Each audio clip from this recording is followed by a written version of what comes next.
नमस्कार। Safety talks में आज हम बात करने वाले हैं इंडस्ट्रियल हेलमेट की। इंडस्ट्रियल हेलमेट हमारी कंस्ट्रक्शन साइट, हमारी फैक्ट्रीज और हमारे प्लांट में यूज होने वाला एक मैंडेटरी पीपी है जो कि हमारे सर की सुरक्षा करता है, हमारे हेड की सुरक्षा करता है। इंडस्ट्रियल हेलमेट ऊंचाई से जो वस्तुएं गिरती हैं उनसे हमारी रक्षा करता है। साथ ही यदि कोई इंसान सर के बल नीचे गिर जाए और उस वक्त यदि उसने हेलमेट पहन रखा हो तो वो इंपैक्ट इंसान के सर पे ना आके हेलमेट के ऊपर आता है। इसीलिए हेलमेट एक सुरक्षा कवच होता है हमारे सर और हजार्ड के बीच में। आइए जानते हैं हेलमेट के कुछ स्पेसिफिकेशंस के बारे में। सबसे पहले बात करते हैं मटेरियल की। हेलमेट जिस भी मटेरियल से बना हो वो मटेरियल नॉन मेटालिक होना चाहिए। अगली चीज है हेलमेट के वजन की। हेलमेट का जो वजन है वो 400 ग्राम से ज्यादा नहीं होना चाहिए। यदि मैन्युफैक्चरर इसमें कुछ और चीजें ऐड करता है तब भी इसका वजन 435 ग्राम से ऊपर ना जाए। लेकिन इसके लिए एक कंडीशन है कि यदि हेलमेट का वजन 401 ग्राम से 435 ग्राम तक है तो मैन्युफैक्चरर को हेलमेट के ऊपर स्टिकर लगाना होगा या फिर एम्बॉस करके देना होगा कि मेरे प्रोडक्ट का वजन 401 से 435 ग्राम के बीच में है। आइए जानते हैं हेलमेट के स्पेसिफिकेशंस के बारे में।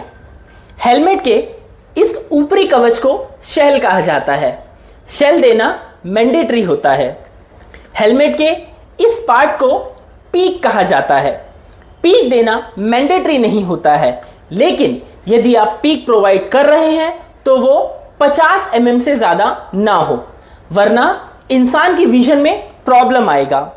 अब बात ही आती है कि पीक देना अनिवार्य क्यों नहीं है, क्योंकि ऐसे बहुत सारे काम हैं जिसमें यदि इंसान पीक वाले हेलमेट के साथ काम करे तो उसे अपने काम करने में प्रॉब्लम होगी, जैसे कि सर्वेयर का काम।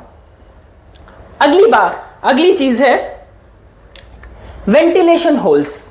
ये जो छोटे छोटे होल्स आप देख सकते हैं इन्हें वेंटिलेशन होल कहा जाता है। ये होल इसीलिए दिए जाते हैं ताकि हवा आपके सर तक जा सके और इंसान को गर्मी का आभास कम हो।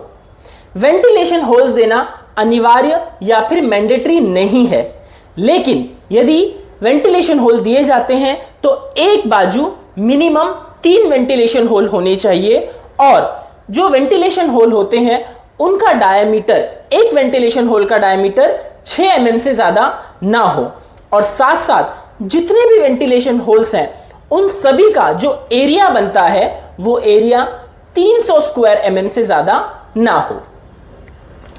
पीछे की तरफ आते हैं। ये जो लाइन, ये किनारा आपको दिख रहा है इसे ब्रिम कहा जाता है। ये जो ब्रिम है ये देना मैंडेटरी है। ब्रिम जो है आपके हेलमेट की स्टेबिलिटी बनाए रखती है और ब्रिम की चौड़ाई मिनिमम 6 mm होनी चाहिए।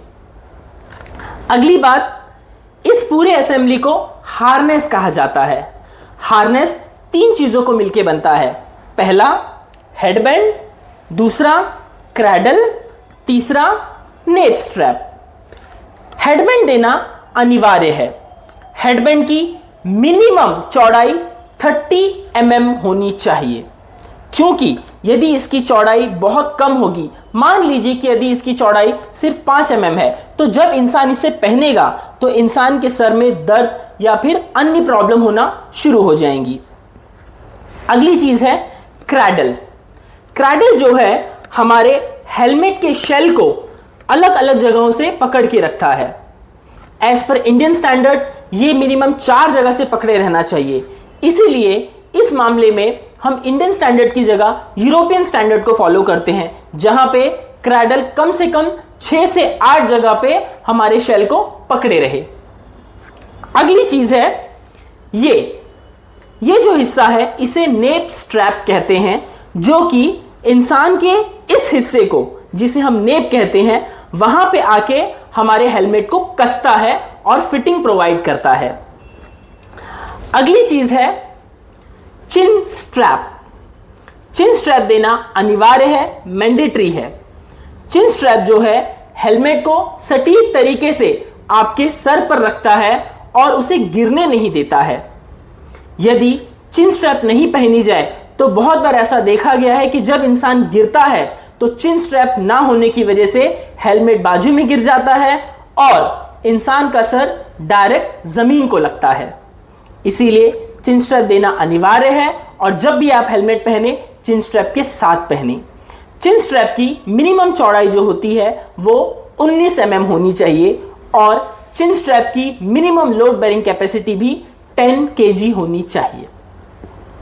तो यही वो स्पेसिफिकेशंस हैं जो हमें अपने हेलमेट के बारे में पता होनी चाहिए, लेकिन शर्त यह है कि जब भी हेलमेट पहना जाए उसे सही तरीके से पहना जाए, जिसमें नेप स्ट्रैप, ये पीछे का हिस्सा ठीक से कसा होना चाहिए और चिन स्ट्रैप, आगे का हिस्सा वो भी ठीक से कसा होना चाहिए, ताकि जब भी कोई भी चीज इंसान के ऊपर गिरे या इंसान जमीन पे गिरे, दोनों ही कंडीशन में हेलमेट इंसान के सर से नीचे ना गिर जाए और जो भी इंपैक्ट हो वो हेलमेट के ऊपर आए, ना कि इंसान के सर पे आए।